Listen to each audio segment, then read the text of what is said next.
Salve nação guerreira, começando mais um Voz das Guerreiras, o podcast dedicado ao futebol feminino da Ferroviária.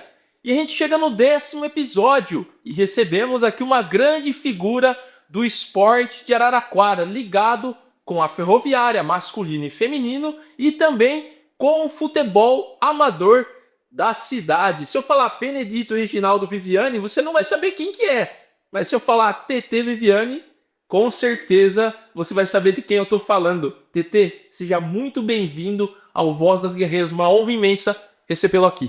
Não, o prazer é meu. Olá aos internautas aí. Viva a nação guerreira Grená, né? Símbolo de Araraquara. E era um prazer, né? Contribuir aqui para a memória da Ferroviária, né? Que hoje é o maior símbolo aí das conquistas do futebol de Araraquara. Você pode perceber, tá acompanhando aí de casa, que a nossa mesa tá meio bagunçada aqui, mas é uma bagunça, digamos que boa, né? Muitas recordações estão aqui, tem até um bilhete de loteria que o TT Viviane tirou uma foto da Fonte Luminosa e acabou indo parar no bilhete de loteria. Tem fotos do acesso da equipe masculina de 2015, fotos da Libertadores de 2015 que o TT tava lá na Colômbia. Tem foto aqui do Mazzaropi treinando seu time de futebol feminino lá no final dos anos 80, começo dos anos 90, enfim, muita coisa aqui pra gente recordar e, claro, também falar do momento atual do futebol da Ferroviária, masculino e feminino, também aqui do esporte de Araraquara. Mas, ô TT, eu queria que você falasse o que você está fazendo atualmente, né? Você continua na comunicação da prefeitura, tem acompanhado o esporte de Araraquara, principalmente da Ferroviária? Sim, atualmente eu continuo meu trabalho como fotógrafo, né? Fotografando eventos, futebol, shows. Também realizando um freelancer de assessoria, com uma empresa de Campinas que está atuando aqui no shopping da cidade. E também pesquisando no meu ArtSpace arquivo, que eu preciso organizar e pesquisar. Então eu estou fazendo assim vários releases assim sobre os eventos principais que eu fotografei, inclusive um alvo também de shows, né? Resgatando os grandes shows em Araraquara que nós tivemos recentemente, Roberto Carlos, em maio do ano passado.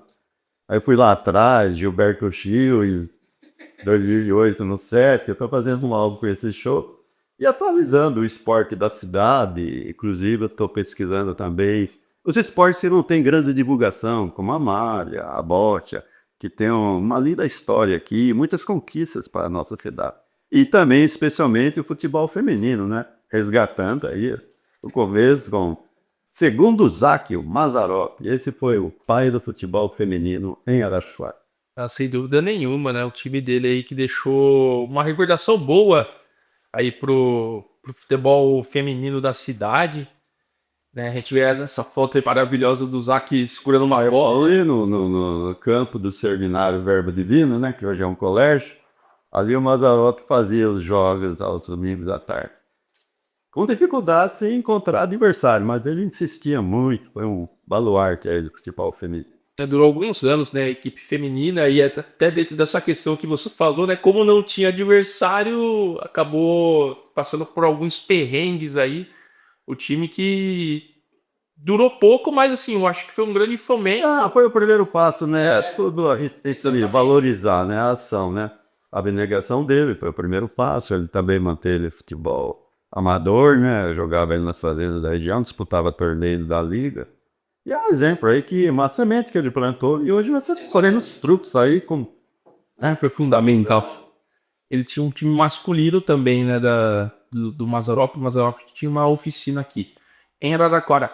Mas o TT, queria que você falasse atualmente o que você tem achado da Ferroviária, tanto do masculino quanto do feminino. A Ferroviária voltando no masculino a disputar uma Série B depois de 30 anos. Acho que era uma parte do sonho que a torcida tinha depois de ter conseguido acesso lá no Paulistão em 2015, né, voltando a disputar em 2016.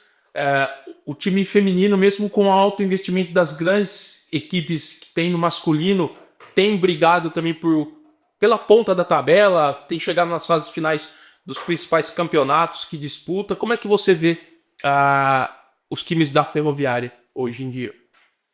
No geral, a Ferroviária, né, ela resgatou aí a participação dela no cenário nacional. Então, hoje, a Ferroviária, ela está entre os 40 melhores clubes do Brasil. Isso não é pouca coisa. 40 os 40 melhores é para o estar ali, ó, brigando, né, com igualdade com os líderes da Série B. Então, ela está próxima, no caso da Série A.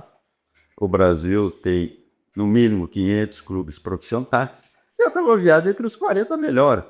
E com esse elenco aí, com a confiança que tem demonstrado aí nos jogos, nós vamos permanecer na Série B, lutar por um acesso.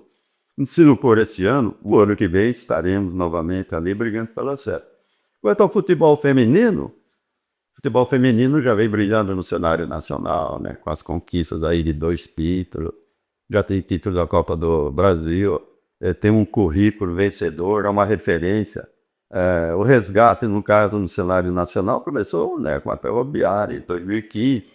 Você vê aqui que os clubes brasileiros campeões, mas a Ferroviária ali, ao lado de Corinthians, Palmeiras. Então é um resgate, assim, é um momento de muita assim, valorização que nós devemos. O torcedor tem que compreender isso, a Ferroviária está, né, entre os melhores times do Brasil, e isso valoriza a cidade sobremaneira, e nós estamos felizes em participar desses momentos. Ah, sem dúvida nenhuma, né? Eu acho que isso tudo passa de uma estruturação, né? Principalmente da parte do futebol masculino, que ficou muito tempo assim longe da elite, mas voltou, conseguiu fazer um projeto maravilhoso no qual lutou bastante na Série D. Hoje está entre os 40, antes estava entre os 64 da disputa da Série D. Então, assim, foi um caminho árduo, longo, mas que finalmente conseguiu se solidificar numa divisão muito importante do futebol nacional. E quanto ao futebol feminino, eu sou meio suspeito, né? Nós somos pela paixão, lógico, a gente, né, acompanha, mas o futebol feminino também, eu creio que a torcida tem que ter uma certa paciência, que os outros adversários nossos reforçaram, né? Então, Ferroviário, que já liderou, hoje ela tem rivais aí à altura. Mas o principal do futebol feminino é que a Ferroviária é uma referência na formação de valores. As categorias de base da Ferroviária, né, são assim, é um projeto, não é uma coisa, obrigação. Tem que ter o subcampeão. Não, a Ferroviária é um projeto de vida. E essas meninas, a gente percebe a integração delas no dia a dia na cidade. O orgulho, elas andam na cidade todas uniformizadas. População, né, tem essa interação, como é o jogo. Então criou uma nova vida aí esportiva para a cidade. E também afeta até a economia da cidade, porque as meninas, você vê, algumas famílias vêm morar em Araraquara, o pai vem acompanhar, alugam um apartamento, vai no comércio, compram os móveis, e as meninas circulam, né, frequentam os shoppings, tudo. Então a economia da cidade, o futebol feminino ele colabora assim, em vários setores. E a formação é um resultado que é repercutido, né? Nós temos conquistas importantes aí, internacionais. Será levando o nome da Ferroviária longe, né? E ganhando a maioria das competições. E recentemente a equipe Sub-15 conquistou a Nike Premier Cup, que é um torneio com a sua fase aqui no Brasil, e deu vaga para o torneio mundial da Nike, que vai ser disputado nos Estados Unidos agora no mês de julho. Então, esse foi o bicampeonato da equipe Sub-15 dentro dessa competição. A equipe Sub-16 se classificou para a Liga de Desenvolvimento, aliás, para a Fiesta Evolution da Conmebol, que vai acontecer no mês de agosto. Ainda não estava definido a data, né? Paraguai é a sede, aliás, Paraguai ou Argentina, mas é mais um torneio internacional para a base. Então, assim, é o fruto de muito trabalho, acreditando na modalidade, na formação de atletas e de pessoas também, que a Ferroviária consegue voos mais altos, né? Então acho que é essa referência que todo mundo vê no trabalho que é feito aqui em Araraquara. Ô TT, e fugindo um pouquinho de futebol, tem algum outro esporte que você acompanha, gosta? Acompanha a modalidade aqui em Araraquara? Sim, então estamos, né, nessa cobertura de jogos regionais, jogos abertos, isso há muito tempo, né? Em 74 eu já cobria jogos em São Bernardo do Campo. Foi um jogo assim marcante, né? Uns jogos marcantes, porque lá nós tivemos aquela epidemia de meningite. Depois daqui, a hora que a gente chegou em Araraquara, tivemos vacina coletiva ali no Gigantão. E o esporte, assim, tem que ter a visibilidade para incentivar o atleta. Então, a Malha, a Bote de Araraquara, com grandes conquistas aqui, grandes medalhas nos Jogos Regionais, Jogos da Melhor Idade, ali com o Flaviano Barbosa e outros ícones, né, da Bote. A Malha também, inclusive, nós tivemos recentemente, né, um jogador francês aqui jogando Malha em Araraquara com mais de 80 anos, dependendo da nossa equipe. Nós temos ciclismo também, que participa de competições em outros estados. Então, a gente procura sempre estar assim, inteirado e divulgar, na medida do possível, as conquistas de Araraquara em todos os esportes. No judô, no karatê, no taekwondo e aí afora, né? E falando em conquistas do esporte de Araraquara, tem essa foto aí da Libertadores de 2015, né, conquistada pelas Guerreiras Grenás, a comissão técnica aí das Guerreiras, né, o Martins ali na esquerda, junto com o inesquecível Dr. Leonardo Cunha, o Zequinha Belisário, o Douglas Onça, o Rosão, o Cezinha e ali deitado no gramado com a Taça Libertadores o treinador Leonardo Mendes, né? Então, uma foto aí que você tirou lá na Colômbia, o TT. Essa foto foi na final, né? Isso. Venceu Colo-Colo. o Colo-Colo por 3-1 no estádio da Sanap, o Gerador, que é o estádio que já teve jogos da eliminatória da Copa do Mundo, né? E essa equipe é maravilhosa aí. Douglas Onça, coordenador, o Rosão, preparador físico, além de preparador físico, ele ajudava as meninas ali nas jogadas de defesa, principalmente, bater pênalti. Todo mundo fosse um pouquinho aí, né? Todo mundo se desdobrava. Ali o Márcio Ferreira, que fazia todo o preparo, né? Físico. E também com os nutrientes necessários para as meninas. O Dr. Leonardo Cunha é um símbolo. Ele devia estar com 84 anos. Experiente em viagem, né? Ele viajava constantemente para a Europa. Ele se virava em aeroporto. Ele improvisava. Sensacional. E também ele colaborou lá como guia turístico nosso, levando as meninas passear no metrô. E aqui o Leonardo Mendes, né, que revolucionou o futebol, já veio do futsal, né? E foi grande na conquista aí, né? E também, o Leonardo também sempre me faz lembrar do pai dele, que foi o atacante Mendes, aqui, futebol amador, do Gracionalto, de vários times, né? Um centroavante técnico, que usava o espaço ali na área com sabedoria e fazia muitos gols. E o Léo ele chegou a trabalhar nos tempos de Extra Fundo Esporte também, né? Então, Lá atrás, lá, Fernando, né? Fernando em 2004, é isso, trabalhou lá com o Fernandão. E o Molina também, um diretor arrojado. Fez de tudo lá pela delegação. Sensacional aí, uma foto emblemática. Outra foto aí agora. Aí já é com a conquista do vestiário. O Dr. Leonardo aí fazendo o clique dele. Sempre participativo, sempre solícito. E ele era atuante, atendia as meninas dia e noite ali. Sempre à disposição de todos para colaborar. A Nicole, Luana, Isa Fernandes e Barrinha aí na foto, junto com a taça, medalha, a bandeira da Associação Ferroviária de Esportes. Ô TT, e entrando agora um pouquinho mais aí, na sua vida, como foi a infância sua aqui em Araraquara, o bairro que nasceu, a família, o que você pode falar aí desse período que está aqui em Araraquara? Lá se foram 70 anos, desde aquele 12 de abril de 1955, quando eu nasci ali num quartinho da Vila Xavier. Naquela época era a enfermeira parteira, né?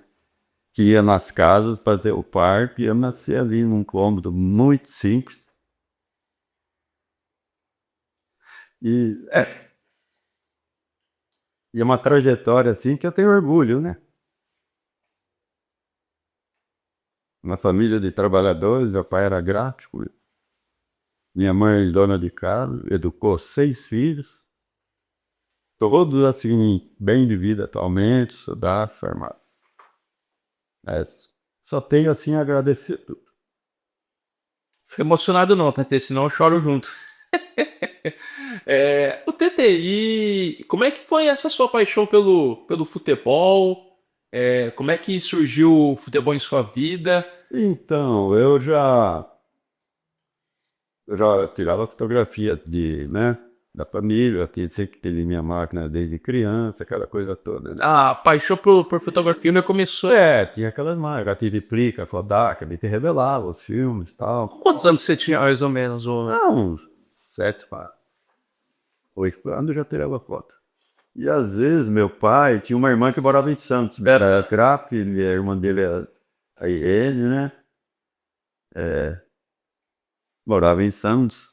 E a gente ia lá de trem para Santos, né? Pegava, juntava todo mundo, a família, 6 filhos. Às vezes meu pai levava a sogra, dos meus filhos, pegava o trem, ia até na Estação da Luz, depois descia para Santos. E ali a gente ficava na casa dela, essa mesma casa assim. E em 67, eu estava com a minha plica lá em Santos. E meu filho falou assim: vamos para o jogo da Ferroviária. Ourico Mursa, Ferroviária e Portuguesa Santista. E nós fomos. Aí eu tirei uma foto da arquibancada. Falei, poxa, mas tá longe, hein? Calda LED. Aí no intervalo eu corri na perca ali do Túlio, fez o rogatório, fui vestiário, teria uma foto do Batane ali, da turma entrando. Depois, posteriormente, eu revelei as fotos. E o Bazano ficou de me dar. Falou, lá no time, você tá falando? Então, eu já tratava o dedo também com o Bazano, né? Desde criança, ele tinha um consultório na Rua 2, em frente à Gráfica Esgalo, onde meu pai trabalhava. E aí foi dando sequência, né? Ele jogava bola na rua, ali, na Carga Batista Magalhães, esquina com a Bela de Barros, e da rua ali nós também fundamos União Esquina, era uma molecada de 13, 14 anos. E eu também entregava o jornal Diário, né? Diário da Araquarice, do Roberto Barbieri. Dobrava o jornal, punha na sacola, contava, fazia Bíblia Xavier. Como é que era essa rotina de entregar o E jornal? ali eu dobrava o jornal, eu ficava admirado com aquela fossa de limpeza da vitória da Ferroviária, um gol de pênalti que o Carlos bateu no canto do goleiro, logo se eu tirou. Eu falei, puxa vida, tô fazendo foto dessa, que legal. E ali começamos já a acompanhar a Ferroviária, até nos jornais, depois no estádio, na piscina, nadando, e sempre ali no estádio. Quando meu pai podia ir, a gente atravessava a linha, chegava no portão, ficava esperando um senhor e pedia para entrar junto, né? Que menor tinha que entrar acompanhar, passar embaixo da roleta. E ali era um parque de diversões, né? Andava ali em volta do gramado, gostava de dar em volta do alambrado, ver um, ver outro, parava lá na boca do lixo.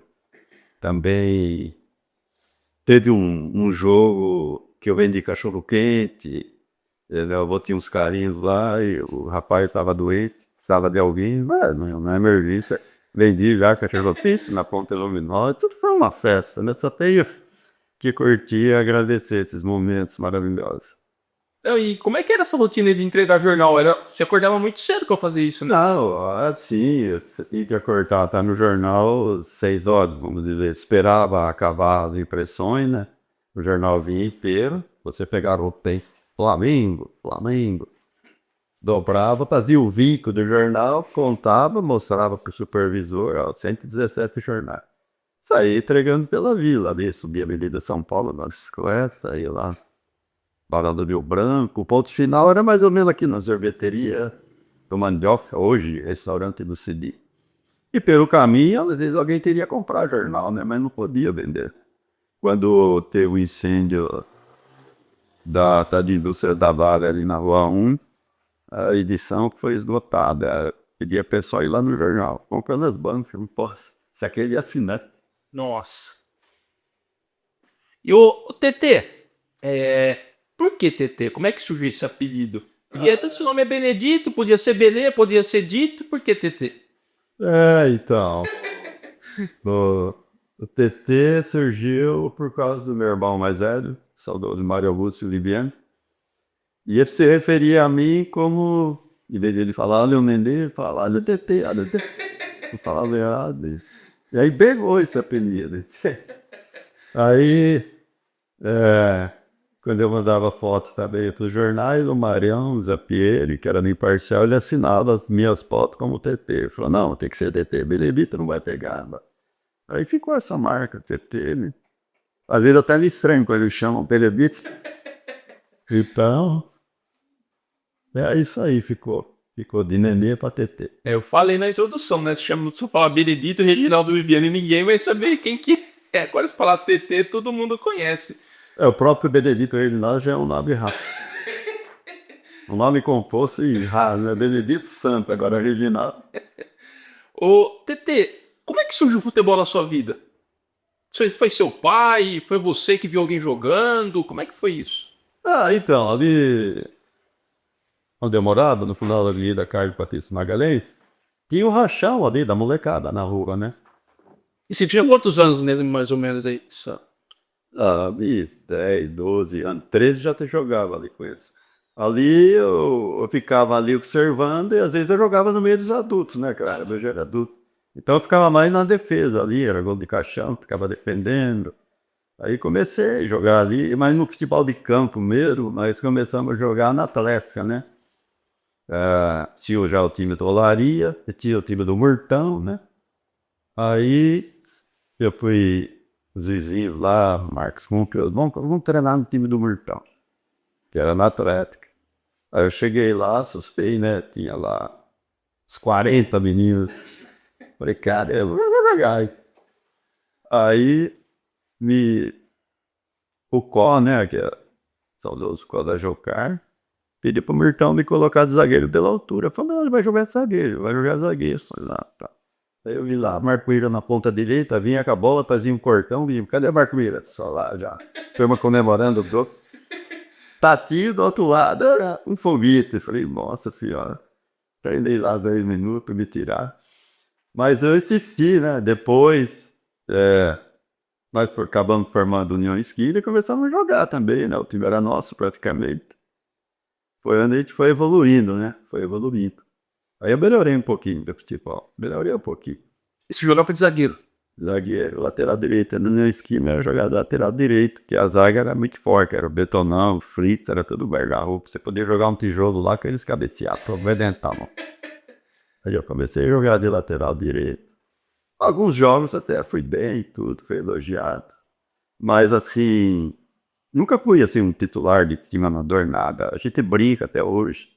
Disputa o campeonato sênior no Náutico. Mas eu não posso daqui falar que fui titular de futebol amador. Jamais. Colaborei quando faltava alguém. Ô, TT, e nessa sua trajetória no futebol amador, você foi o fundador do União Esquina, cara. Como é que... E foi um dos grandes times que a cidade teve, né? Como é que foi aquele momento? Então, no caso aí, eu, com 15 anos, meu irmão com 16 para 17, nós resolvemos, no caso, fundar a União Esquina ali na Vila. Molecada ali na calçada, para jogar bola, né? A gente já era de jogar no Mandiocal, ali no Cidade Alta, também tinha campo. E por que hoje uma esquina também? Porque foi ali na esquina, né? A gente pôs de esquina, né? Um E e tal, cara. Depois que nós somos, a ideia avançou, nós somos na liga, já teve uma esquina, né? Então nós falamos, não, vamos acrescentar união, né? Aí acrescentamos união esquina, vai ser uma rifa, né? Da compra do jogo de cards. Foi até engraçado porque nós fizemos uma rifa de papel ao MASC, sem dúvida, sem dezenas pela Loteria Federal. E vendendo rapidamente, os parentes e comerciantes. E compramos um jogo de camisa na loja do Brondino, que era na Avenida de São Paulo, próximo à Rua 2, que um dos nossos atletas, o Verti, trabalhava lá, conseguiu um desconto especial. E a camisa era amarela e tinha uma faixa vermelha. Achamos sensacional, mano. Por que das cores amarelo? Então, é o que tinha mais barato. É o que tinha mais barato. Tinha a faixa da vermelha. Aí ficamos todos contentes, que fizemos o primeiro jogo. Foi na Atlética, perdendo, né? O time estava desentrosado. Mas a surpresa foi depois que lavamos as camisas, né? Aquela faixa lá vermelha, ela se desmanchou, borrou toda a maré, a camisa eu conheci. que era um lateral. Aí vai ver o Lagoa joga com aquela camisa. Aí a comunidade, no caso ali, foi crescendo, apareceu um pintor, saudoso Benito também, Benedito Botelho. Ele morou em Ameco, na fazenda, ele trabalhou na fazenda que era do Dr. Olavo de Cordes, né? Que é o Olavo de Cortes, depois inclusive secretário da Cultura de Araraquara, nos anos 70. E ele é casado com a Maria Osília Repoussa, né? Miss Brasil de 62. E o Dr. Olavo deu um jogo de camisa pro Benito do Flamengo, que ele era flamenguista. Um jogo bom, aquela linha versatilizada. Aí o Esquina ficou uniformizado com essa camisa do Flamengo aí, jogamos vários jogos, vários anos, na cidade, nas fazendas. E depois, com a reformulação dos estatutos, tudo, aí ficou oficialmente o branco e o vermelho. Que tem que seguir, né? A bandeira branca e vermelha do Esquina. Uniforme, calção branco, camisa vermelha, meias vermelhas. E você é o presidente, era o presidente. Não, eu nunca tive esse cargo, eu sempre fui secretário, né? Tivemos o primeiro presidente, que foi o Tadilão Ferreira, que ele nem sabia, o senhor era presidente. Depois veio o Mário Brisa no PA, aí nos anos 80 veio a família do Onofre, tomou conta, Salvador de Onofre, o Tico, pai do Rogério Onofre, né? Os filhos dele também foram profissionais, Capão Preta, jogando no exterior. E o Celso Pascoal de Onofre, Macaluba da Vila, que era um tapeceiro popular. Era um diretor, técnico, tinha os contatos com os jogadores. E o Esquina queria disputar o amador, entendeu? Queria disputar o campeonato amador. Mas tinha os regulamentos lá da briga, se Henrique pode não abrir a mão de regulamento, você sente entrar, sendo campeão da segunda divisão. Mas a segunda divisão, o campeonato não batia, o calendário, a gente já estava embalado. Aí nós consultamos o estatuto da liga, tinha uma alternativa que era uma assembleia de todos os clubes da primeira divisão não concordassem. Todos não, a maioria. Aí ele torceu a orelha, que ele queria seguir o regulamento, nós entramos, pedimos para sair break. Aí teve um trabalho aí de bastidores, nós conseguimos 9 votos, né, dos 11, e disputamos o campeonato amador de 81, 82, 83. Aqui caiu uma curiosidade também, que nós somos campeões de 83, com o Sérgio Onofre na direção, o Luiz Roberto, o atacante, o Galinha, um time vencedor, Dani zagueiro.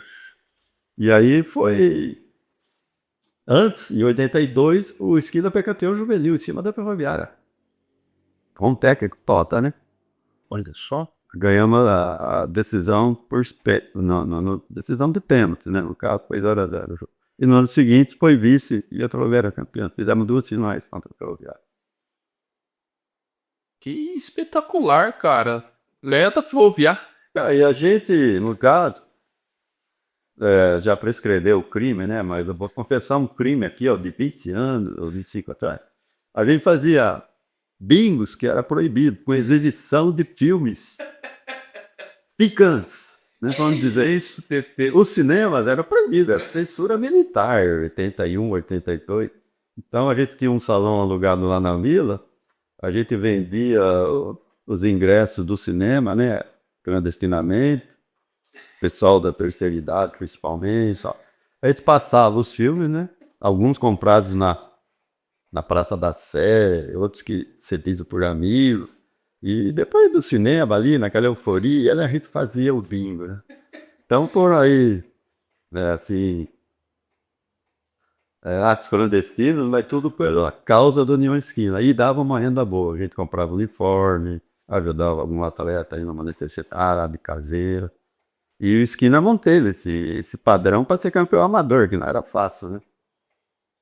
Cara, e o futebol amador, acho que até início não, né? Assim, metade dos anos 50 até metade ali dos anos 80, muita disputa na cidade. Assim, era uma efervescência gigantesca. Acho que mais ali nos anos 60 e 70, eu acho que até por conta do futebol aqui no Brasil, né? O Brasil tricampeão mundial, enfim, era uma... Sim. Mas era que rica, a agitação. Como é que você via essa disputa do futebol mundial? Você tocou num ponto aí que passei batido. No caso do União Esquina, montado em 1970, a euforia da Copa do Mundo. Eu já estava ali para começar, o Esquina de 1º de junho, né? O Brasil foi campeão dia 21 de junho. já estava aquela euforia para a seleção, de pintar a rua, aquela coisa toda. Então, a União Esquina nasce desse clima de Copa do Mundo. Agora, o futebol amador também, ele era forte e os jogadores também sempre pediam algo mais, né? Porque eles eram disputados, né? A rivalidade é que fez o futebol amador, né? Quando o União Esquina foi campeão em 80, o futebol amador já não era forte, né? Nossa decisão foi contra o Dema, né? Ganhamos de 4-2 no Municipal. Choveu muito naquele domingo, o Puf até estava pequeno. Mas o goleiro do Dema era o Narciso, que ele fez grandes defesas. Ele saiu praticamente já para a área daquele jogo, né? Que ele foi bem observado ali. Então, o poderio aí das equipes, né? Aqui na Usina da Moe, eles ofereciam emprego, né? Polícia Militar, né? Era uma carreira. Da DPE. A DPM era uma carreira, né? Então, o Santana também foi um clube tradicional, entende? O Palmeirinha tinha sede, tinha baile, oferecia tudo essas regalias para os jogadores. Então, os jogadores aí de ponta eram bem disputados, né? E viu-se na região também, eu buscar jogadores na região, foram buscar lá na Fazenda Alpes, o Valente, que era no lateral, com o chute pele rasgava a rede, né? Jogamos lá também vistosamente contra eles. Então, quer dizer, a região vinha aqui para Araraquara e o estádio municipal já tinha um público cativo, né? Por conta de grandes jogos, né? Então, o esportista ele ia lá sabendo que ele ia ver um... Tinha os clássicos, né? O time do Santana com o time da Vila A rivalidade era tremenda. E Fique Palmeiras, a rivalidade era tremenda, né? Então, quer dizer, isso aí foi até os anos 80. Inclusive, nós podemos não deduzir, mas né, indicar nessa direção que a decadência do futebol amador também foi um dos motivos de se perder o municipal, né? Se os clubes tivessem ali feito uma resistência, estaria estado na mão dos clubes, coisa que, felizmente, não aconteceu, né? Exatamente. Eu acho que acabou perdendo um pouco de espaço o futebol amador. Tem ainda hoje, né? Mas é algo mais assim dos bairros, mas não com a mesma potência que tinha 40, 50 anos atrás. Período também. Então, eu acho que aí tem essas vertentes aí, porque no caso o público fiel animava os times, né? E poderio da equipe de contratações. E a mídia, a divulgação era muito intensa, entende? Então, nós não tínhamos a concorrência que vai ser hoje, né? De redes sociais, Instagram, Facebook, era o jornal e a rádio. Né? Então, o futebol amador tinha tabela, os bares, nos bares tinha tabela, jogos de aposta, lá, de resultado, bolão. E no caso da Associação dos Cronistas Esportivos, que é a CEA, ela tinha uma equipe ativa assim, e cada repórter da CEA era designado para cobrir o jogo, fazer o relatório, fazer o texto, fazer as fotos. Então foi uma época assim de muita divulgação e aumentava a responsabilidade dos jogadores, né?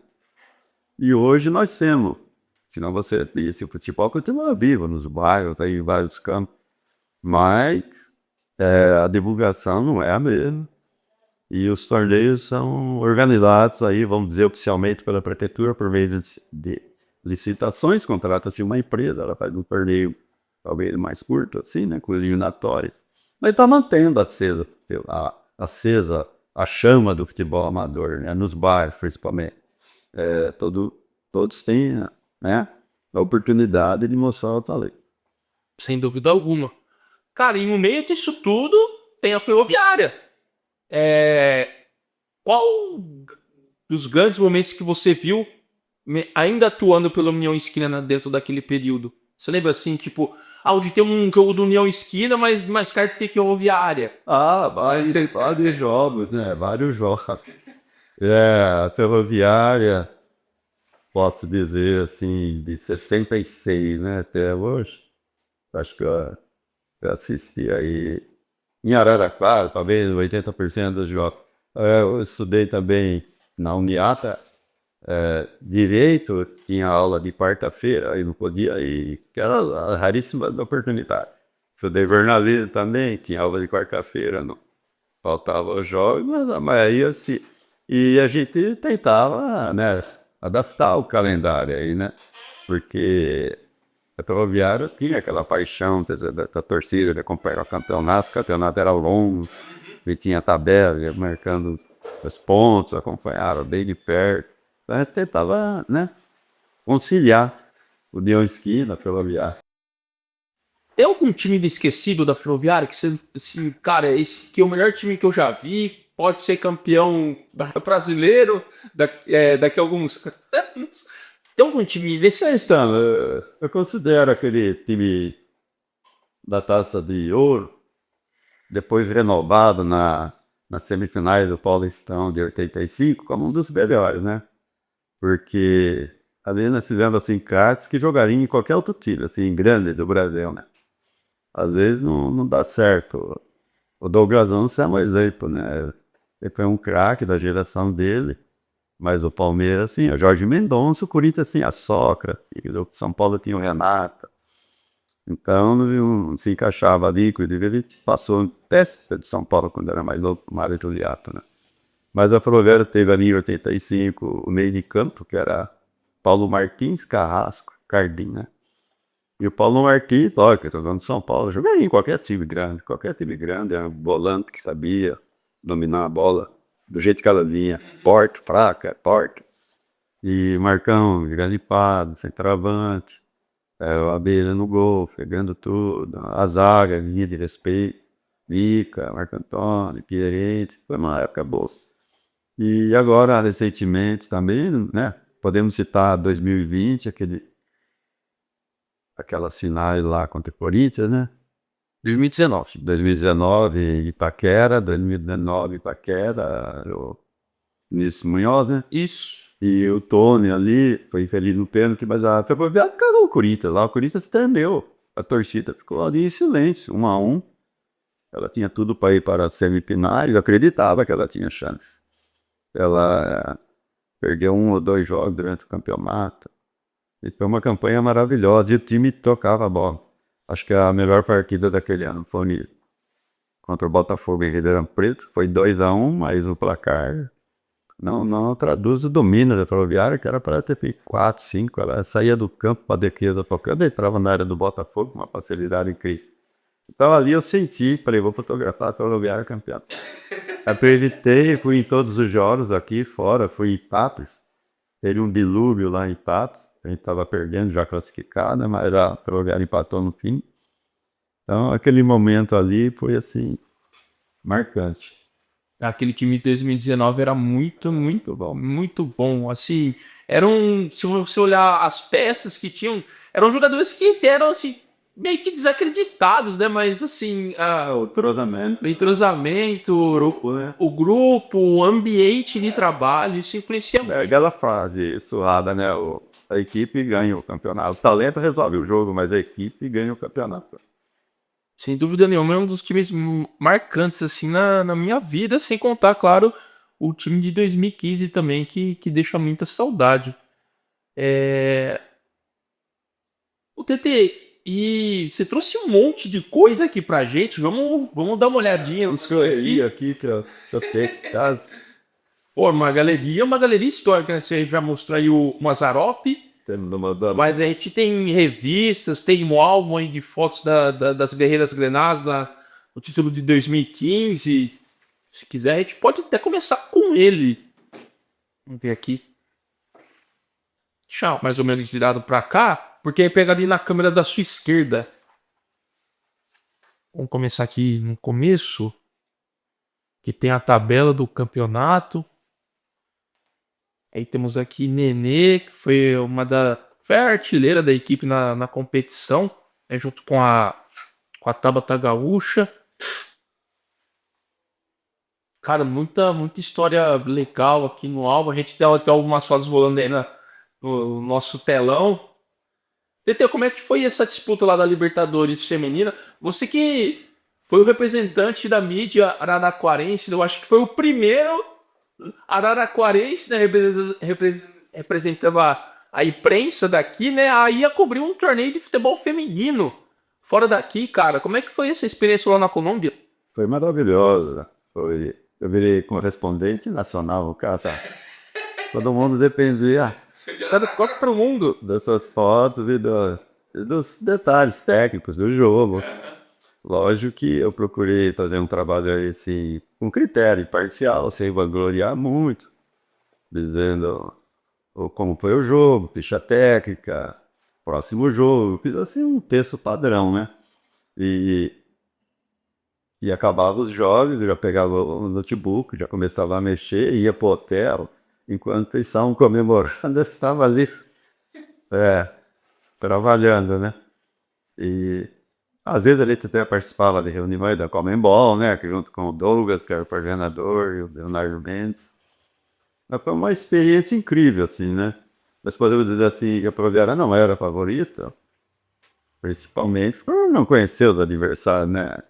Você vai jogar uma disputa que tem times da Argentina e tem um Colo-Colo com uma tradição aí de centenária, né? E na atenção toda, aí no caso era o Colo-Colo, né? E o time da casa lá, né? Tinha formas íntimas lá, que era um time da Colômbia. Inclusive, eles ficavam assim, participando com a gente, iam nos nossos treinos, ofereciam até jogadores. Olha, você tá com o Brasil. Mas tudo bem. Né? Então, né? Nós treinamos lá na área André Escobar, lá, e as meninas da Colômbia lá queriam que, né, que a gente acompanhasse o treino dela. Então, a Proviária fez bonito, no caso, né? Chegou à final, o jogo chave ali foi o São José, que era, né, campeão.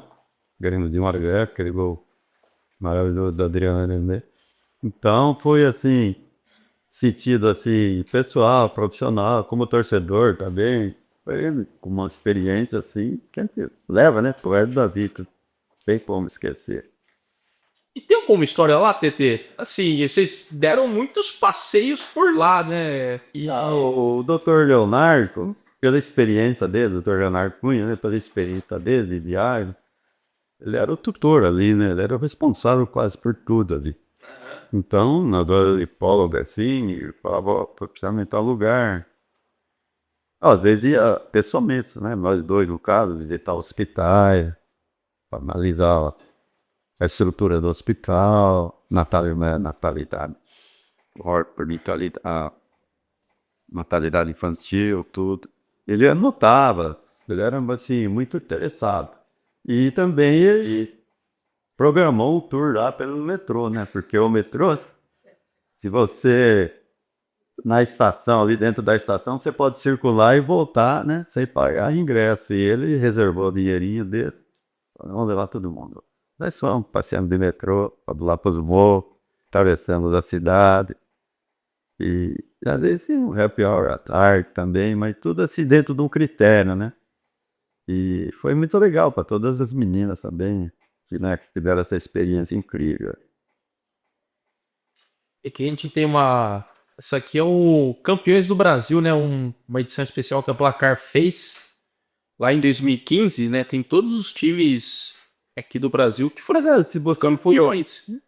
Se você for analisar assim o cenário nacional, a Ferroviária, ela, depois de 20 anos fora da divisão especial, né, desde 96, nós acompanhamos aquela quebra toda, né? Ela voltou ao cenário nacional em 2007 com a participação na Copa do Brasil, né, que foi campeão da Copa Paulista e ganhou o direito, no caso, né, o acesso de participar da Copa do Brasil com aqueles 2 jogos com a Juventude, contra o Juventude, Rio Grande do Sul. Aí ela ficou de novo afastada, voltou em 2016, né, no cenário nacional. Isso. Exatamente. Disputando a Copa do E Brasil. aí as meninas, no caso de 2015, colocadas pelo lugar entre os grandes, velho. É, É então. uma conquista aí que repercutiu no Brasil, né? Exatamente. E eu li o time feminino aqui, inclusive, né? Nesse material. O Vaga Cruz fizeram uma edição aí dos campeões do Brasil. E essa aqui é uma foto tua, né? Que você tirou da equipe Pousada, né? Segurando a taça lá no pódio ainda no Atanásio Girardot na Colômbia. E aqui é destaque na edição dessa placar aqui lá de 2015. Muito legal. Esse trabalho também feito pela placar, homenageando os clubes campeões e Ferroviária aqui do meio de todos eles. E tem mais essa. É placar aqui também, né? Outra revista placar. Que aqui traduz toda a campanha. O ano deles, né? É o ano dos campeões, né? Que toda a campanha da Ferroviária lá na Libertadores Feminina disputada na Colômbia. E a foto do TT aqui ocupando 2 páginas. Você imaginava toda essa repercussão, TT? Não, a gente não sabia, porque nós saímos aqui assim, já falei em casa, vou ficar uma semana lá, primeira fase e tal. A gente não conhecia os adversários, irmão. A primeira participação. Aí foi evoluindo, então, agora quanto à repercussão, também não imaginava, porque o futebol feminino começou a ocupar espaço a partir de quando a Conmebol começou a exigir, né, a participação dos clubes da Libertadores no feminino, que antes não ocorria, né? Então toda essa valorização do futebol feminino aí é antes disso, né? Ferroviária acho que deu um pontapé inicial aí com esse tipo. Apesar que no São José também tem história mundial, né?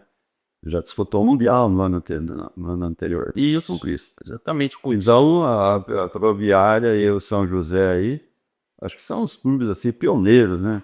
Futebol feminino, além fronteiras, vamos dizer. E São José agora está numa fase ruim, né? Tá praticamente, né, foi rebaixado para Série A3 do Brasileirão Feminino. Então, a gente vê assim outras modalidades também terminando. Às vezes você vê um time de basquete campeão, no outro ano o patrocinador recua, o vôlei acontece isso. Então a gente sempre deve valorizar o trabalho da Ferroviária, principalmente no feminino, porque é um projeto assim da cidade, né? Tem um apoio, lógico, da prefeitura. Aí nós tivemos aí 3 prefeitos, né? Os 3 esses últimos mandatos. Aí os 3 apoiando a Ferroviária, entende? Mais recente. Então a Ferroviária já é um projeto da cidade, né? A gente vê que está bem organizado, a Associação Ferroviária Esportes, Associação Ferroviária de Esporte, juridicamente aí sustentando o futebol feminino, organizando, né? E toda a cidade convida, né? Prefeitura, Câmara, a Ferroviária conseguiu aí pelo feminino unir a cidade em torno de um projeto. A gente tem mais. Cara, tem esse bilhete aqui, ó, loteria. Foto aqui da fonte luminosa. E a foto, essa foto aqui, essa aqui, ó, que o TT tirou, espetacular. Conta um pouquinho dessa história aqui, TT, dessa foto. Então, a foto, quando você faz a foto, você não sabe a petição certa. Chegou nesse jeito, né? Mas nesse dia aí tem a história do dia, no caso, foi a reinauguração da Ponte Luminosa, 20 de outubro de 2009. E eu trabalhava na assessoria da prefeitura e eu levei tudo equipamento do jogo. Poxa, hoje, inauguração, eu acompanhei a obra, que durou 453 dias, né?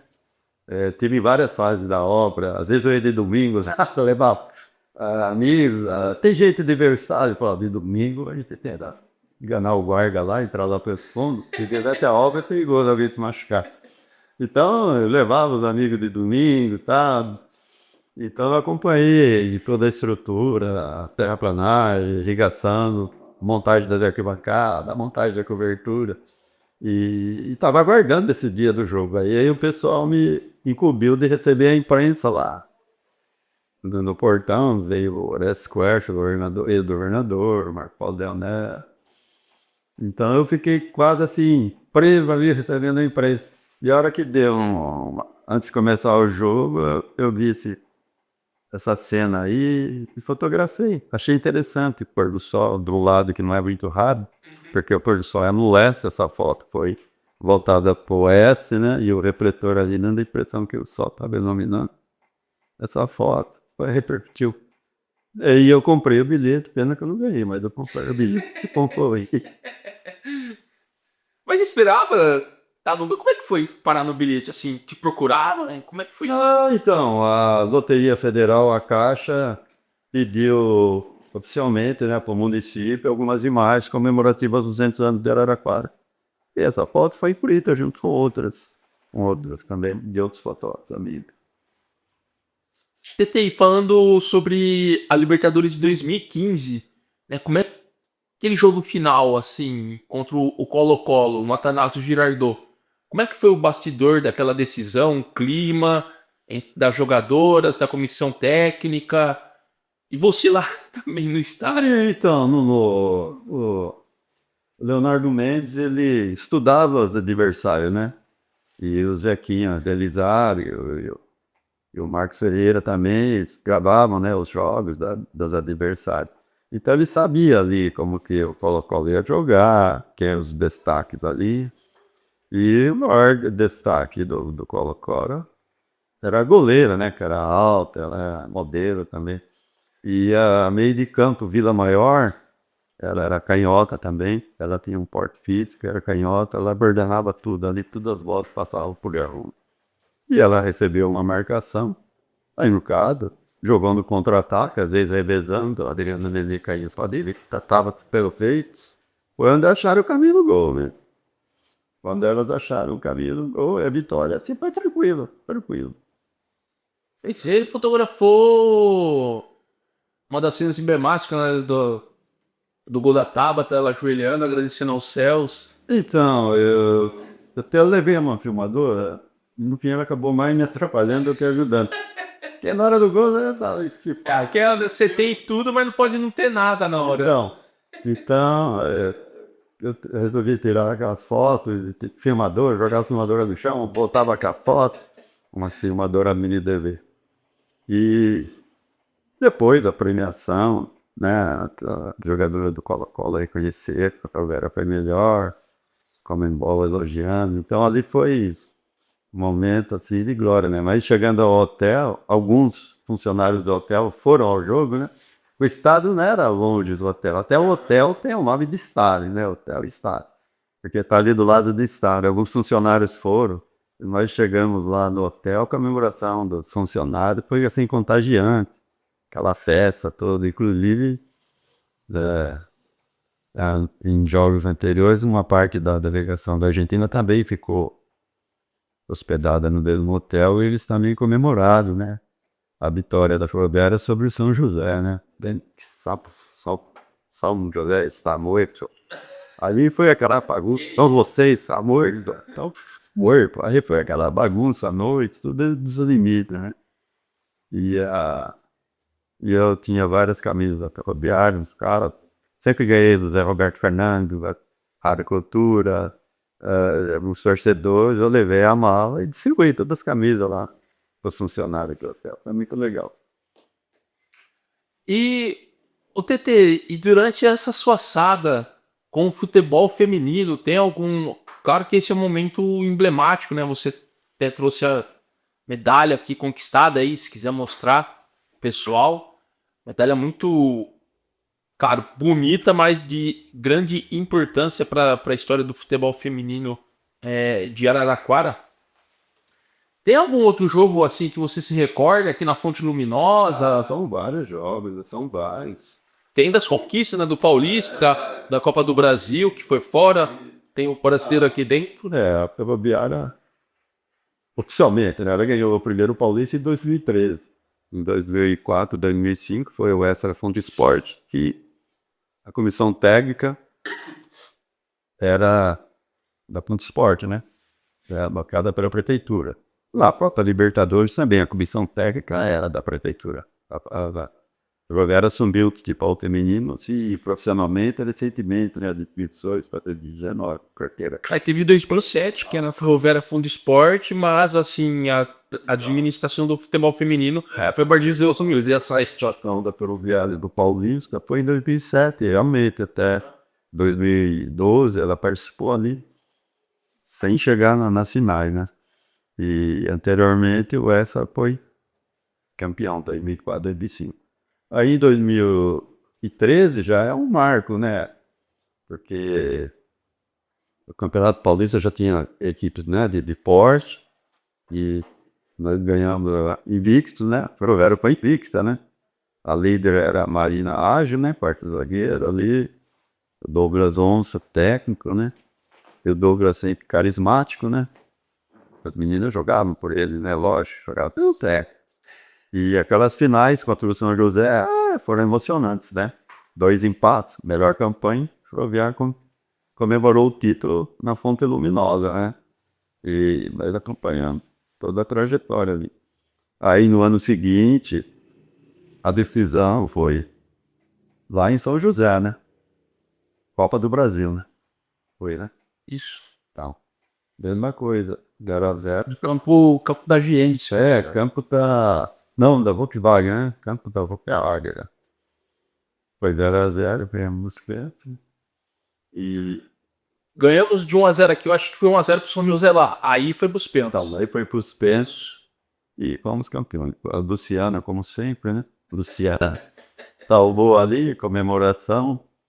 Mas foi jogos tensos lá, né? Nós somos de micro-ondas. A Raquel não jogou, né? Ela foi com nós do micro-ondas.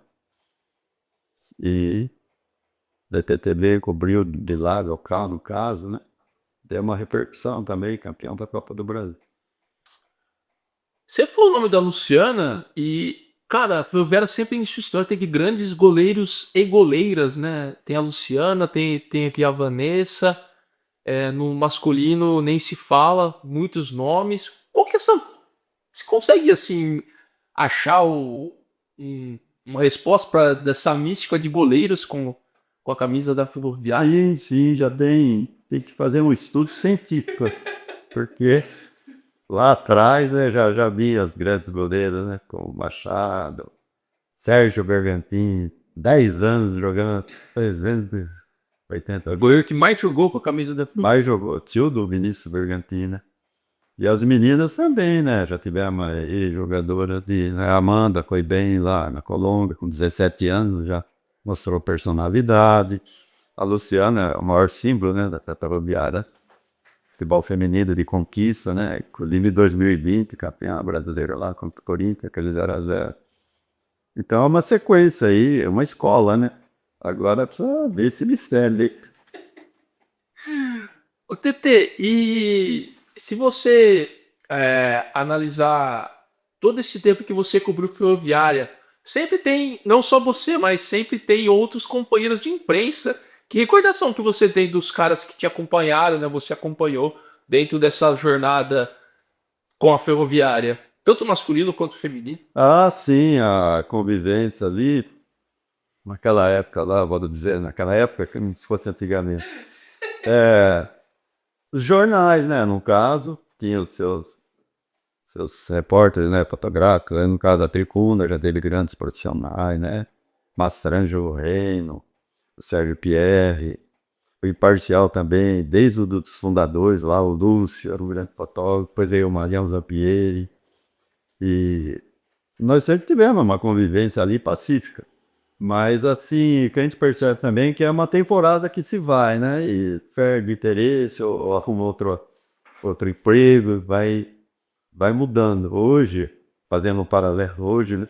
Hoje ele mudou completamente, né? O campo assim do repórter fotográfico, por exemplo, ele é quase que assim um agente do jogador ali, ele está fotografando para o jogador, para o empresário. E tá fotografando a chuteira, para o jogador usa, o corte de cabelo e outros, né, tatuagem. Então, hoje o futebol, assim, evoluiu muito. E o que eu acho, assim, é legal que oferece oportunidades, né? Por influência ali, o que está fazendo só o vídeo do jogo com o celular também. O que repercute mais para o torcedor é o gol, né? A foto tá ali mais para a revista e para o jornal, né? Então a gente vê assim uma convivência legal, inclusive a oportunidade para as fotógrafas, né? Você vê hoje, é comum você ir no estado, ter várias fotógrafas ali, várias, né? Agora as mulheres. Várias mulheres ali fotografando, então isso aí é oportunidade de trabalho, elas têm um olhar também diferente. Então eu vejo assim uma evolução em todo sentido, né? Antigamente era aquela foto restrita no jornal, uma ou duas. Hoje são milhares de visualizações. Aí tem toda a preparação de card, né? De visual, de destacar o jogador para redes sociais dele, para o Instagram, Facebook, etc. Então a gente vê que se abriu um leque, né? Não dá mais para ficar preso ao passado. Tem que procurar acompanhar a evolução. E sem contar também, dentro dessa evolução, até o tratamento das fotos, né? Porque hoje praticamente é tudo, se realmente lá 1% digital, né? Então, você vê no caso o aproveitamento é maior, porque você pode pegar uma foto ali levemente desfocada, aplicar um excesso de nitidez nela, ela fica brilhando ali em todos os detalhes. É o que ele está vendo, né? E nós somos ó, plenamente a favor. Que, lembrar do sofrimento de você pegar um filme, revelar, que não os fotógrafos faziam, no vestiário ali com uma câmera escura, no hotel, aí mandava, e saía até divertido, né? Hoje, rapidamente, você joga ali no aplicativo, você já tem a foto tratada, legendada, com todo e qual é com uma grande divulgação. Cara, e aqui tem mais um punhado de fotos. TT, por favor, quero que você agora compartilhe com a gente esse momento aqui, porque aqui eu acho que é só envolvendo o futebol masculino, mas são fotos muito históricas, né? Envolvendo a, a Ferroviária. Tem essa primeira foto aqui que a gente já mostrou do Estádio da Fonte Luminosa, né? Que foi no dia da inauguração. Bom, aqui nós temos lá essa foto aí do bilhete, Aham. etc e tal. Essa foto histórica aqui, eu resgatei, e não tem assim o autor dela, provavelmente Geraldo Cesarino ou outro, né? Mas é o goleiro Carlos Alberto, Manuel Maria, Fogueira, Pelé e Fernando Paulinho disputando uma foto, uma bola aqui num jogo que foi 2-1. É do placar da Fonte tá marcando 1-1, mas terminou 2-1 é a Ferroviária. Terminou 2-1. Jogo de 69. Aqui nós temos a inauguração, reinauguração da Ponte Luminosa, o primeiro gol, né, do Fernando Luiz. Isso, exatamente. O bola cai lá no ângulo. O de cabeça aí do Fernando Luiz. Ferroviária venceu em todo por 2-1. Aqui o time histórico do acesso em Guaratinguetá, em abril, né, 2015. Essa foto aqui do time Pousado.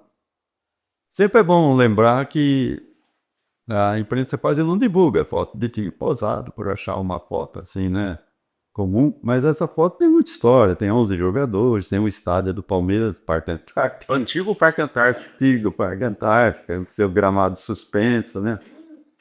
O patrocinador da época, né? Isso. Aqui é um São Paulo e Ferroviária em 1990. 3-2 para a Ferroviária. Caiu um dilúvio na ponte, tivemos expulsões. Aquele gol do Paulinho Taiú. E aqui é o ferrão de entrada, né? Terrão de entrada. Essa foto aqui, Essa nota é espetacular. essa foto é de 1994. Ferroviária e o Novo Horizontino, Grêmio Novo Horizontino, os dois, né, subiram para a Série B de 95 e comemoraram juntos aqui uma armação, sempre é bom lembrar, do repórter Roberto Tomé. Estava na Globo. Ele saiu. Aqui em 93, né, como o Palmeiras tomou conta aqui do Ferrão do Fundo, né? Quando os times da capitais vinham pra cá. Até o histórico octagonal, que a Ferroviária estava assim, vamos dizer, no grupo B do Paulistão, elas classificavam 2 do B e 4 do A, não 6 do A. O Ferroviária conseguiu um atado e chegou nessa final contra o Paulista. Depois o São Paulo fez o mesmo, mudaram o regulamento. Aqui você me ajuda, é os Delê. O repórter atrás é o Cícero Melo, o juiz trabalha Cícero Melo, trabalha na ESPN. E o Ambarém, jogo. E o Parelli aqui, né, contando aqui, oferecendo jogadores pro Teuê, sempre enaltecendo os valores da Ferroviária.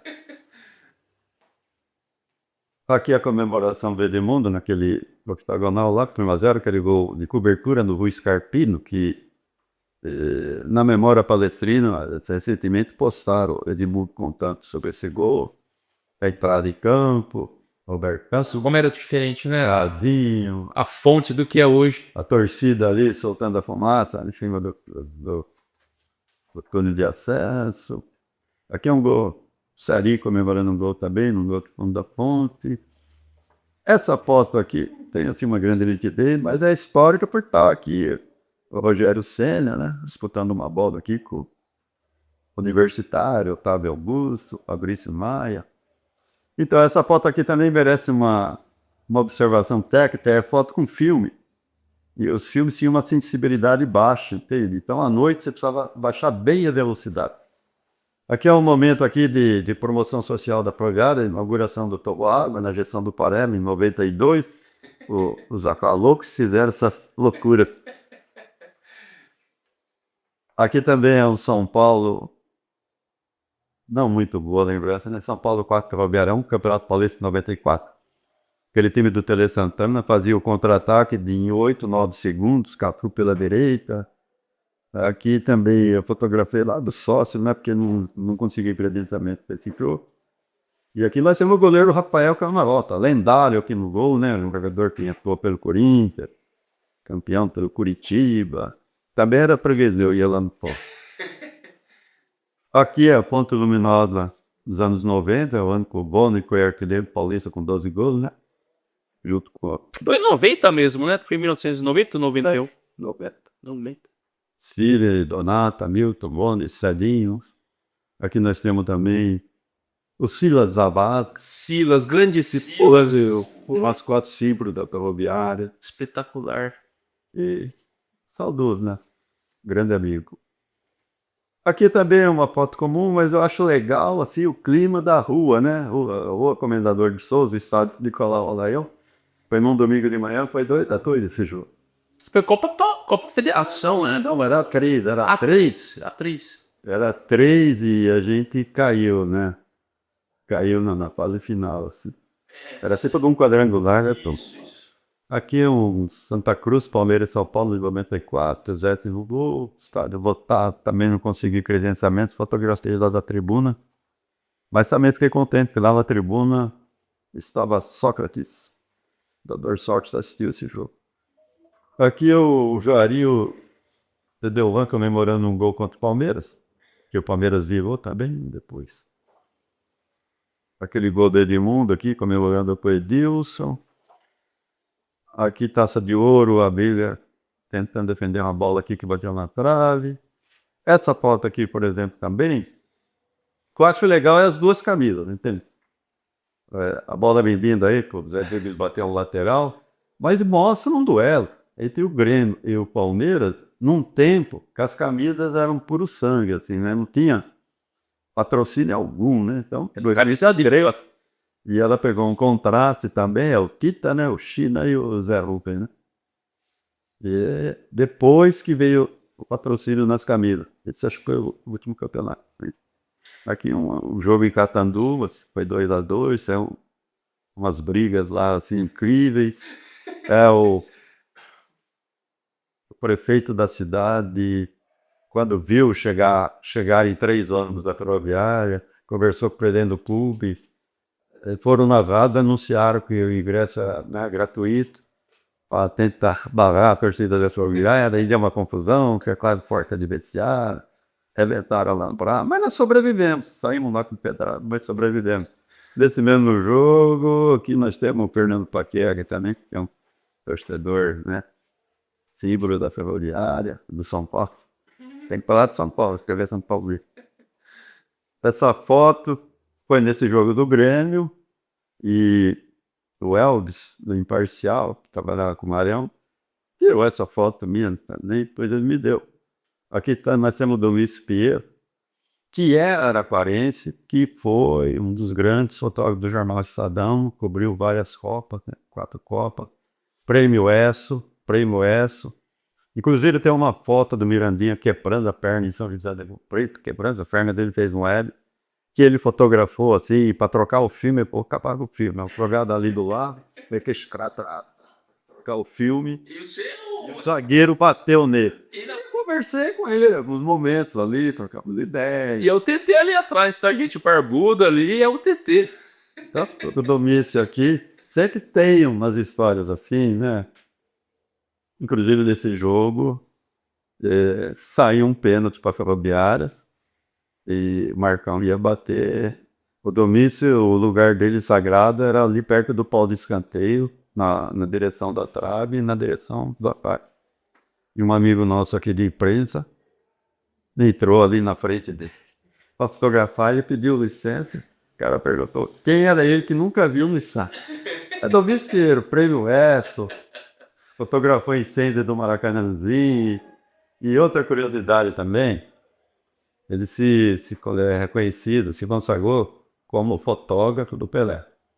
Então o Pelé foi para os Cosmos dos Estados Unidos, o Domício foi junto, fotografou todo desde a assinatura do contrato, ele assinou lá o cheque do Cosmos, Pelé assinando um contrato, aquela foto lá, né?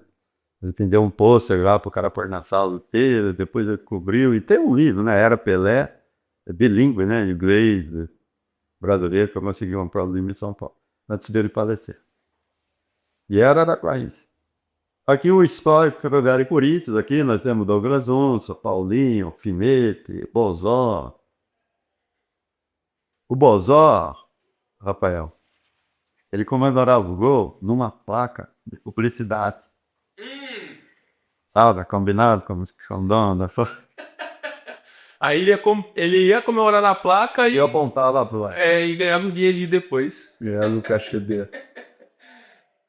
Aqui uma foto comum também, mas o mais importante é que aqui nessa foto tá Dr. Sócrates, Sidney Alasca e Pierense, saudoso Pierense, que eu sempre gosto de falar que contar, recordar que ele ia lá no foto de eu trabalhar, ainda como empregado na Avenida Espanha, ele comprava as fotos, ele encomendou 2 posters, né?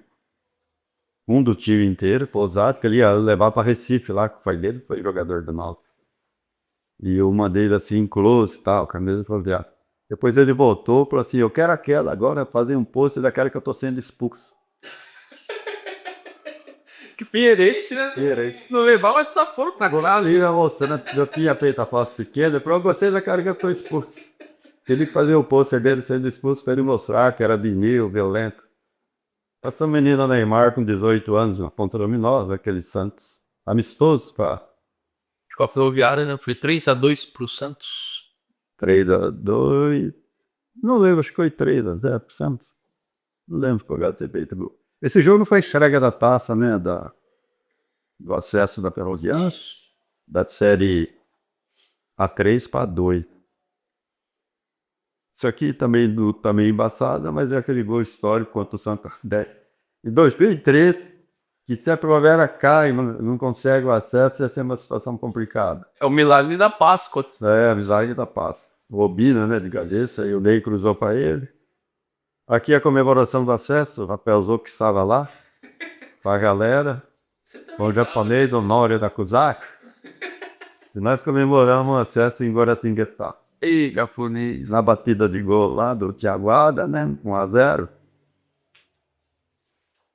Essa foto aqui, ela tem assim, simbolismo pela Ferroviária estar disputando a Série B, B1. Então, é o grafite na Série B1, ele estava na Matonense, o Milton Cardoso lá tem uma conversa com o Galo, que sabe, trouxe ele para cá, depois de que terminou o Paulistão, quando o grafite começou a despontar, né? Ele foi pro Grêmio, Vitória, vários tipos. E é muito legal assim, ter essa recordação da Série B, né? O Ferroviária disputou 2 vezes a Série B, em 2001 e 2004. Então, poucos clubes do Brasil disputaram as 4 divisões do Paulista e as 4 do Nacional. A Ferroviária tem no currículo, né, que disputou 8 divisões daí do futebol brasileiro. E manteve em pé, né, ininterruptamente, todo esse tempo aí, sem parar as atividades. É de 12 de abril de 1905. Essa foto aqui também é de 85. Éder Aleixo, ponta da seleção, e o Balu aqui. O Balu na marcação do Éder. Balu, que depois foi técnico da Santista, morava lá no Morro do Macuco, né? Aqui nós temos o Marcão se preparando para bater o pênalti contra o Grêmio. A Taça de Ouro de 83 foi disputada logo no começo do ano, em janeiro. Era um período de verão intenso, então todos os jogos assim chovia muito, no começo, no fim. Isso é um Atlético Atlético Paranaense. com o Ney Yunes aqui, o Ardo, Bozó, Assis, Zé Roberto, né, falecido, Jair Gonçalves. Vamos ali discutindo. Essa foto aqui também, ela tem então, essa foto tem uma ela marca também o início dos patrocínios nas camisas, entende? Tipo das bandas. Tintas Vanda, 83. Logo depois do Paulistão, o Proviário já começou a vender o espaço na camisa. E o espaço na camisa também mostra muita época, né? Hoje vai ser as apostas dominando o espaço na camisa. O Corinthians já teve a Calunga, Bancos, depende da época, é um jogo de atividade. Aqui o Bonnet, que foi artilheiro do campeonato de 90, né? Edivon, aquele jogo do octogonal, teve o gol. A molecada invadindo o campo, foi do jogo, queria pegar votos, camisa. Palmeiras, aqui foi o recorde, né? De público na fonte, né? Isso. Campeonato Paulista. Estaria antigo. Deu. Mais de 19 mil pessoas na fonte. No mesmo jogo tivemos propaganda da escola aqui, mas o placar ali, não tinha onde torcedor subir, subiu no placar, subiu na torre de iluminação. Cara, o rapaz ele tomou um choque na caixa de energia. É tudo pelo amor pelo futebol. Dorival Júnior aqui, quando ele foi técnico da Ferroviária, o primeiro trabalho profissional dele como técnico, ele tinha sido auxiliar, né? E ele, no Parque Ataque, foi aquele 3-2 Palmeiras. O mesmo jogo lá, o Negulé, dominando a bola aqui. Negulé da brinca lá dos campeonatos do mundo. Aqui uma foto curiosa aqui, uma pomba aqui, vendo o jogo, né? Da fonte. Tá ali, lugar privilegiado, em cima da trave. Aqui o Zé Hilton comemorando um gol, né? Nossa, e essa era uma comemoração característica do Zé Hilton, né? Uma campalhota. E aí o Tony. E aqui o Tony comemorando aquele 1-1 no Parque Antártica, né? Isso. Aí já é o estádio novo do Palmeiras. O Allianz Parque, aí é Exatamente. Sensacional esse acervo que você tem. Claro, você tem muito mais fotos. Eu devia isso e parei, mas eu devia continuar revelando. O próprio museu lá da Fromberg precisava atualizar de 2000 e X. Tá um pouquinho parado lá. Alô, Gustavo Ferreira, hein? Cara, sensacional. Eles não sabem que depende de perna, mano. Exatamente, né? E o pessoal também pode ajudar se quiser. E que foi o nosso apelo aqui, ó, os empresários ajudarem a atualizar as fotos do museu, tanto do feminino como do masculino. Muito bem. Ô, TT, e você, né, depois dessa volta no tempo, até nos momentos mais atuais até, cara, o que você vê de diferente no futebol feminino com relação ao que acontece no futebol masculino? Não, a nossa ideia sempre é que o futebol feminino tenha seus conceitos próprios, né? Não tente jamais ir pela linha no masculino, porque o futebol feminino é um outro clube. Aqui na Ponta Luminosa a gente percebe isso.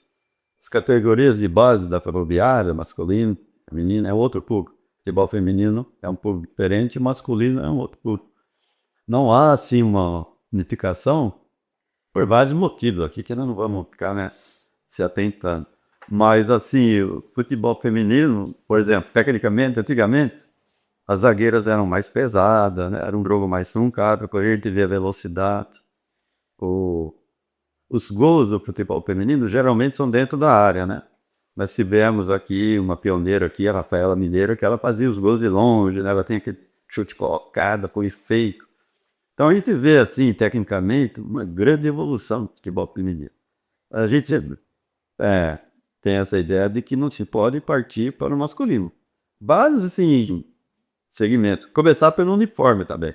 Eu vejo assim que o futebol feminino não pode ter a camisa do masculino, o calção masculino. Futebol feminino, o calção teria que ser mais curto, de elanca, entendeu? Destacar bem o corpo, né? É o manequim, né? O importante ali é valorizar a atleta, né? Seu lado, né? Pessoal. E não fazer, assim, uma repetição do futebol feminino. E, inclusive, a goleira também mais produzida, né? Mais produzida, com mais cores, né? Tem aquela teoria de que se a goleira tiver muitas cores, ela vira, né, uma visão para o atacante deslocar a bola, né? O goleiro tem que jogar camuflado, né? O cara do goleiro tem que jogar camuflado. O próprio Rodolfo aí que marcou a época, Macés, tudo, Ele se vestia da cor lá do muro do fundo lá, tudo cinza e tal, pra estar quieto e não ver. Mas eu acho que não, acho que não. O goleiro tem que ter presença. As goleiras de futebol feminino tem que ter, assim, um visual, assim, de uniforme já projetado para aquela função dela. Ter desde cotoveleira, camisa mais comprida, luva mais curta, porque a luva muito volumosa atrapalha a adesão na bola pegada, né, vamos dizer. Mas assim, quanto ao uniforme, eu vejo que tem que ter evolução e também reclamações, né? Você está num futebol hoje, aquela simulação contra o árbitro, cai, já fica batendo no chão. Acho que as meninas têm que dar exemplo, entende? Como é um esporte assim, que está evoluído, tem que já. E corrigido no começo, né? Para não pegar os vícios do futebol masculino. Alguns vezes não podem entrar em. Não pode entrar em campo porque a visibilidade do futebol masculino ali é um espelho, nem sempre é bom seguir aquilo, né? Nós estamos vendo aí jogos aí que faltas desnecessárias, expulsões desnecessárias, e as meninas têm mais disciplina, né? Eu acredito que são mais obedientes, né? E também a comissão técnica dá todo esse apoio, né? Todo esse apoio. Com treino, com vídeo, explicando, a psicologia também, que a reclamação não leva a nada, não leva a nada.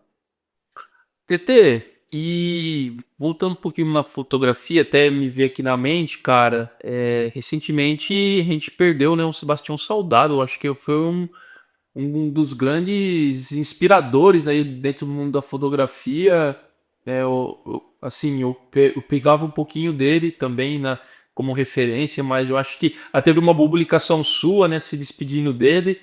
E o que você pode falar, né, desse grande fotógrafo que nos deixou?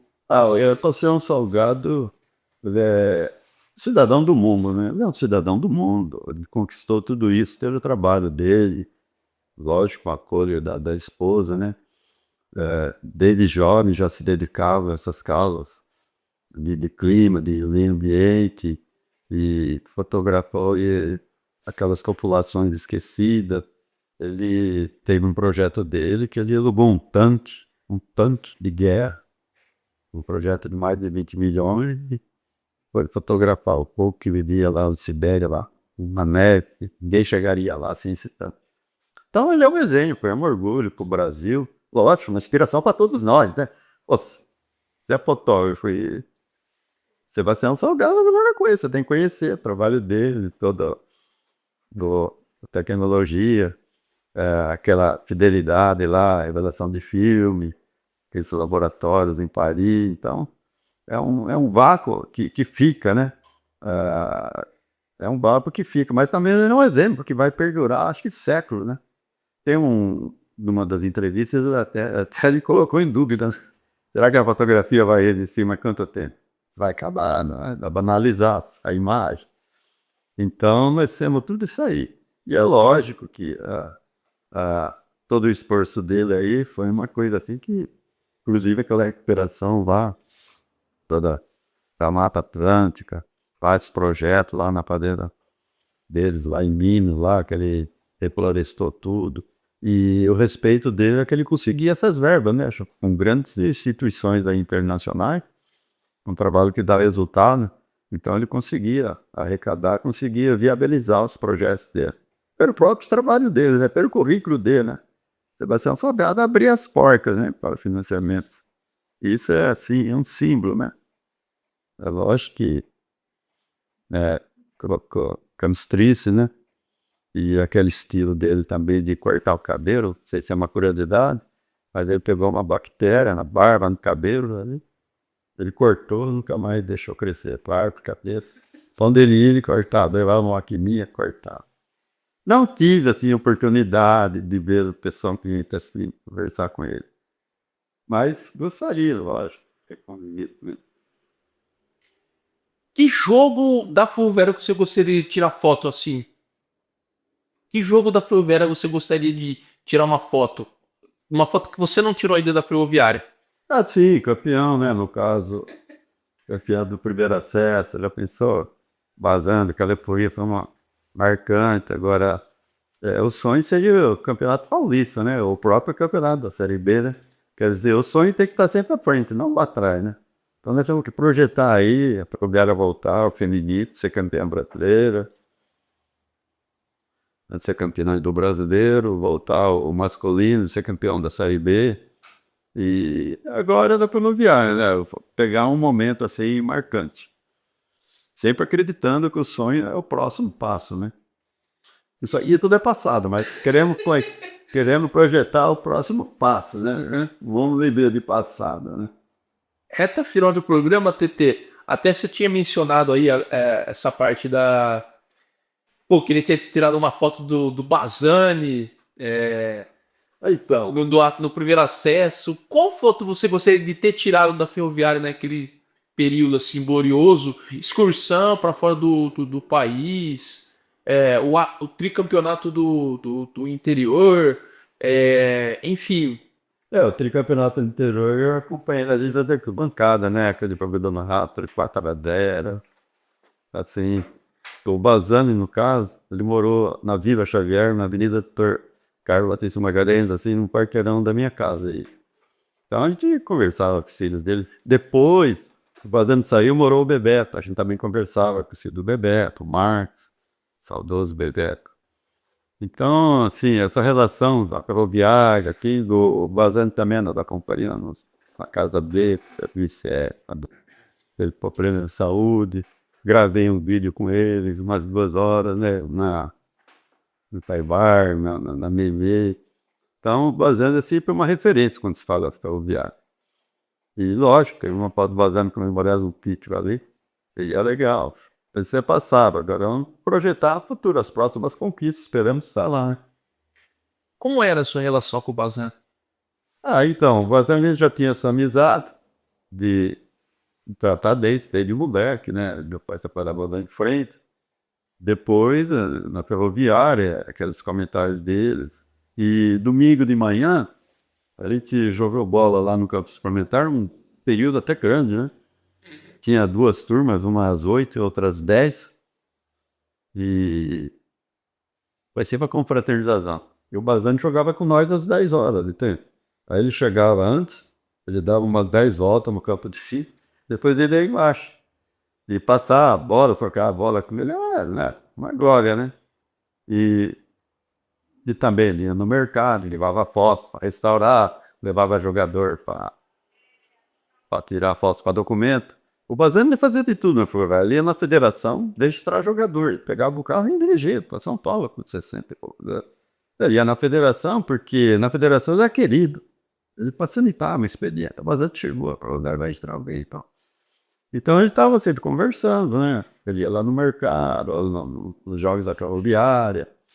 Depois, vamos dizer assim, tiveram uma iniciativa, né? No caso, de homenagear o Bazzani com o título da Câmara de casa, né? Falei, poxa, tanto tempo aqui em Araraquara, não tem. Aí eu mandei o ofício para a Câmara, tal. Não vingou, tal, não é um momento. Aí eu comentei com o senhor Pascoal Gonçalves Rocha. Falei, Pascoal, o Bazzani precisa ter um homenagem. Deixa comigo, faz o ofício. Aí o Pascoal levou com o Mário Câmara, né? A Câmara aprovou. Aí nós fizemos uma homenagem, que não, o Bazzani também é esporte, né? Vamos dizer, 9 do Bazzani. Ele, quando nós comunicamos, ele falou, não me inventa despesa, que eu não tenho. Aí o que aconteceu? Nós fomos no Clube Araraquarense, presidente, Bruno José Opes Matos. O Bazzani é dele o clube. Aí fomos na Pão do Sport, que era o Simões, coordenador, precisamos telão, precisamos som, precisamos tudo lá em decorado. Bazzani, tudo. Então nós fizemos essa homenagem de cidadão araraquarense, veio a mãe dele de Sorocaba, veio o Bazzani de Sorocaba, foi tudo gravado, Simões gravou, veio o Fiore de JB. Então nós fizemos uma grande homenagem para ele, assim, só com a amizade que, né, e a influência do Bazzani na cidade, ele era querido demais, e Dudu, Peixinho, e lá na Câmara os depoimentos só se foram de chorar mesmo, emocionantes. E o Dudu também contou o deslize do Bazzani, que cometeu com o Bazzani, né? Que o Bazzani, lá em Portugal, ele comprou o melhor vinho, E, né? Balou, põe na mala, chegou aqui, garrafa vazia. Aí o Dudu confessou que tinha tomado sobrinho do Baldan. Foi o show aí, esse filho, qualidade. Ô, TT, e até nessa questão do Bazani, o que, que você achou de o Bazani tá agora, né? Ser o nome do estádio da Fonte Luminosa? Ah, particularmente, assim, eu sou contra mudar qualquer nome, né? Se eu perguntar para você ou para alguém que está aqui se quer trocar o nome, a pessoa vai falar, não. Eu, Benedita, não quero trocar meu nome, né? Então, assim, não contra o Bazani, mas, assim, a homenagem, nós temos um estádio livre, que é a Fonte Luminosa, e eu acho que, assim, o estádio já tem um nome, já consagrado. Então, você faz uma homenagem, mas ela não repercute, entende? Como é que você vai chegar na federação e mudar pedir para mudar o nome do estado, que tem 70 anos, na CPF. Então, as complicações, assim, são imensas. E o Bazani já está homenageado, ele tem um busto na ferroviária, tem. Então, assim, outras épocas já me consultaram, eu sempre fui contra trocar de nome. Eu acho que poderia, no lado ali do Bazani, ter mais dois bustos, no caso, um do Pereira Lima, que foi o fundador, entendeu? Talvez o seu Luiz Malheiro, um funcionário sim. Então você colocaria o fundador, uma pessoa mais humilde, ou o próprio Ademar de Barros, que a família ajudou para ter o Estado, o governo, que é a estrada, né? Então, assim, hoje, por exemplo, o estado é municipalizado, até pode, né? Porque não mexer, mas assim, antigamente o estado era particular, era da ferroviária, né? Então, não, assim, sou contra mudar qualquer nome. De estádio municipal, foi Tenente Siqueira Campos, um tenente da Revolução. Não há por que mudar, o nome está lá. Está lá, não pode. Tenente da Revolução, que era que velhinho no cara, né? É uma anarquista, vamos dizer. Mas não se, eu sou contra mudar qualquer nome. Assim. Começou essa onda, porque lá na Itália puseram lá do Maradona no estádio. Não sei os detalhes. Mas eu sempre fui contra. Por último, TT, qual o significado da ferroviária na sua vida? Ah, ferroviária, o que, que você pode dizer? Eu tenho família, no caso, meu filho Raul, minha esposa Elisa, tenho meus irmãos. Tudo faz parte. Faz parte. Recentemente aí eu fiz aniversário, você priva lá, com a bandeira da ferroviária, só falam da ferroviária. Falaram mais da ferroviária do que do aniversário. Então, todo mundo sabe que é uma relação, assim, que, só vou dizer, não tem, assim, incondicional. Nunca exigi nada da ferroviária, nunca pedi nada. Se eu ganhei alguma camisa, o Mito Cardoso mandei ele dar uma camisa. Foi vontade dele, nunca exigi nada, não peço nada, até hoje. Então é uma família, né? Eu tô ali, né? Para servir, não para levar benefício. Então, uma coisa que a gente faz com paixão, com amor. A gente vê ficar contente com a evolução do futebol feminino, agora da base, é uma base fortalecida. O sub-20 da Ferroviária também. É uma bala que está chegando aí a assinar, está chegando a disputar títulos. Então, a gente vê um grande momento da Ferroviária. E mais uma vez, aqui aproveito a oportunidade aí para convocar a cidade, vamos abraçar a Ferroviária. Vamos abraçar a Ferroviária, independente de paixões políticas ou coisas do passado aí que não foram bem esclarecidas, mas vamos abraçar o momento atual da Ferroviária e caminhar juntos. Que cidade que não queria ter essa base que a Ferroviária tem? Nas duas categorias, feminino, nas duas modalidades, feminino e masculino, no auge aí, no topo do Brasil. Então fica meu apelo aqui para a gente abraçar ainda mais a Ferroviária. Ferroviária mexe muito com os sentimentos, né? É, futebol, né, amigo? Assim, é uma paixão, né? Então a pessoa vai, ela precisa acompanhar, assim, os primeiros passos, no caso do campeonato. Porque é igual um filme, uma novela. O campeonato é uma novela, tem vários capítulos, mas você vai querer saber o passo seguinte, né? Melhorou esse jogo? Melhorou? A hora que o torcedor começa a escalar o time, é a hora que ele sabe o que está acontecendo. Quando ele vai lá, perdeu, ganhou, ele vai embora, não fala nada, não, foi lá, alguma coisa. Quando ele começa, põe aqui, tira aqui. Quando o torcedor vira técnico, a coisa engrena, entende? Então ele se sente ali parte do negócio. O torcedor tem que dar a opinião dele. Ele tem que ser valorizado, ele tem que ser escutado. Sempre lembrando aqui que no acesso de 2015, nós tivemos aqui uma figura assim, né, emblemática, que foi o Milton Mendes até. Ele distribuía convite, ele saía com o time organizado, supervisado pela cidade. Ele visitava o comércio onde ele ia, distribuía ingressos, convocava a torcida. Ali no banco tinha que ter um reservatório ali de isopor só para ele dar água para a torcida, ele ia, distribuía. Então toda essa interação aí, eu acho que é válida, entende? Então o torcedor quer fazer parte também, não sei se eu estou extrapolando também, mais um pedido também para que se abra os portões antes dos jogos, entende?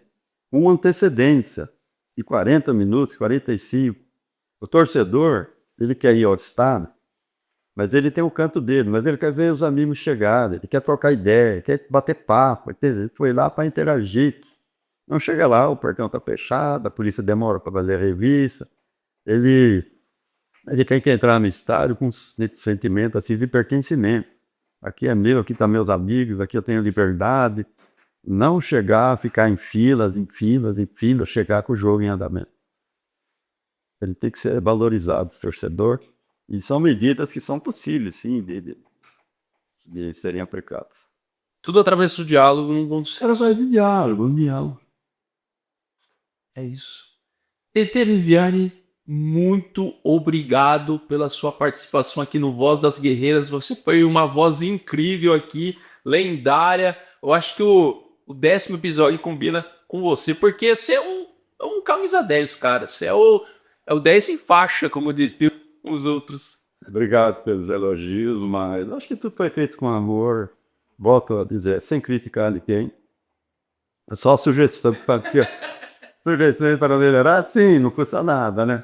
Mas sem criticar ninguém, sempre elogiando a todos, reconhecendo o trabalho de cada um, inclusive dessa comunicação aqui da Nação Guerreira, que hoje já está interagindo com os torcedores, criando um ambiente favorável para o trabalho de todos.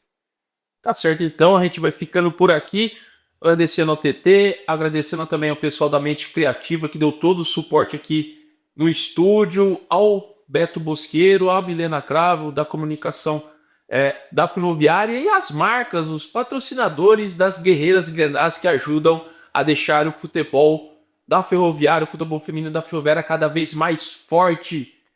Muito obrigado, pessoal, muito obrigado, nação, e até a próxima!